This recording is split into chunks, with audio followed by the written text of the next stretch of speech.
Team Mercedes is addressing the media at both international circuit. Let's listen it. Our race in Brixworth is cooperating with AMG on this e-cell project. So there are lots of learnings we are having in motorsport, and of course it's great promotion. The best example was the victory at the Chinese Grand Prix this year from Nico. Michael unfortunately dropped out running second, so this could have been a 1-2. Michael was there with a chance to win the race still when wheel nut was not fixed properly after a pit stop. But we were very strong there, and Nico had a dominant win with more than 20 seconds to second place. India, as you know, is a very important market for us. So this is kind of a blueprint what we need to achieve in the future to be successful in these races in these important markets, and we are working very hard all together to develop the team further. We are only in our third year. It took other teams more than 5 years to win races, so some teams even did not win a race so far, which just shows you how challenging this sport is. But of course, our target is to win more than one race, fight for championships and win championships in the future. Thank you, Norbert. Now I'd like to open questions to the floor.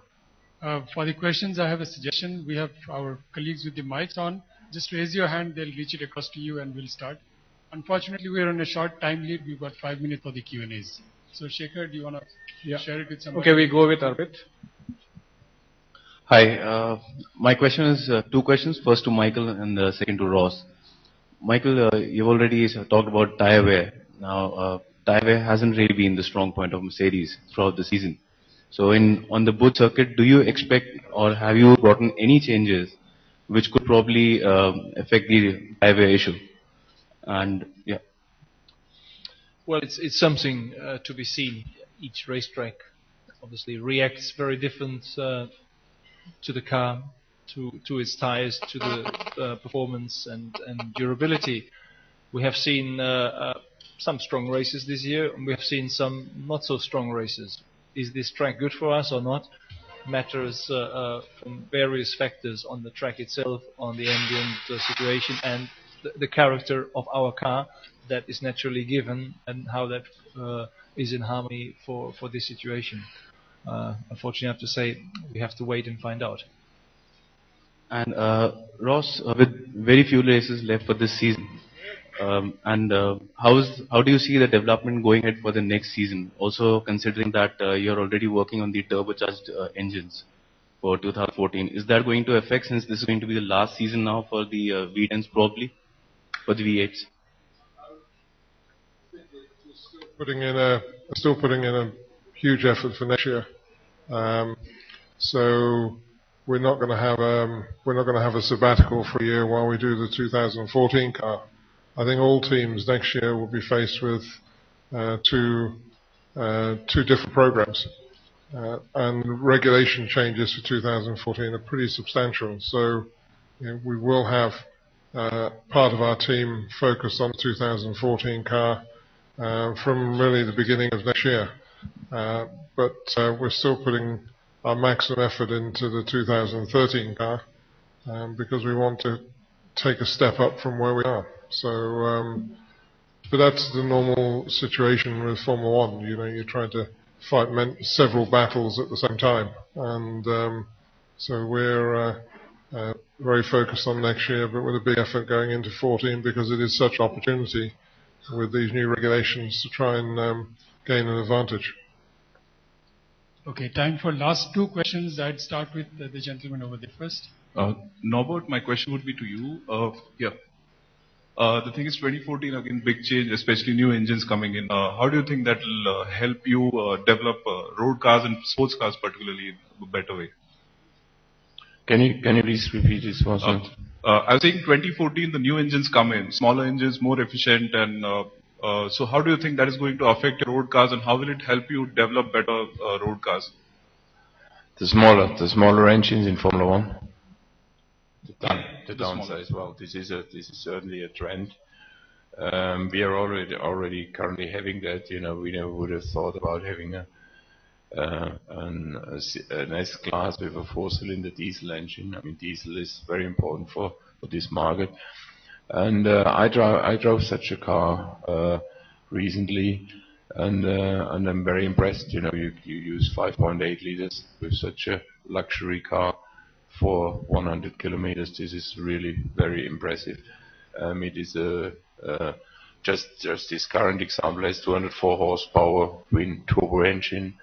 Very impressive stuff. This will be a trend in the future, of course, but I'm pretty sure that we will have still 8-cylinder like we have it in such fantastic engines like we have it in an SLS. The future probably will be more turbo engines like we have it in a CLS 63, for example, currently. This is also very impressive. You know, I drive such a car. You can drive this car with 10 liter, less than 10 liter per 100 kilometer, and it's a car with 570 horsepower. So it's both worlds at the end of the day. You will see downsizing in the engine, less fuel consumption, but still the passion and the power, and this will be existing in our brand all time long. Last coming up from this table, please. Hi, this is for Michael and Ross. You've been known for these madly innovative racing strategies over the years. You know, 4 pit stops when the others are doing 2, all kinds of strange techniques which have worked. Now with only 4 races to go and the end of this Braun Schumacher era, are you going to go for broke and do something really different?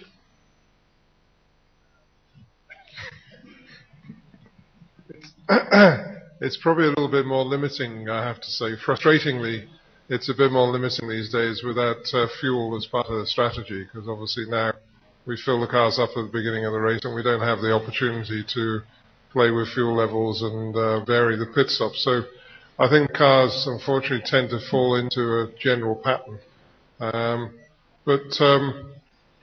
Yeah, there are still opportunities in the races, maybe not as great as they used to be.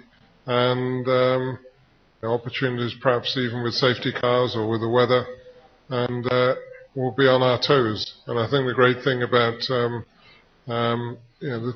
both drivers we have, they're very intelligent, they understand how races work, they give great feedback to the team of what's going out on the track. So we're certainly going to take any opportunities that present themselves in these last few races. Well, nothing more to add, honestly, unfortunately. All right, ladies and gentlemen, I guess that's it for now. Thank you very much for your participation. We have the photo session coming up next. So photographers, please take this and be over here. The camera persons, please go into the raised dais. We'll be moving in directly for the unveiling of the car. The journalists, I'd request you to be seated here. We will be giving a live feed onto these screens so you can actually watch it without moving from your seats. Thank you. Thank you very much. Thank you.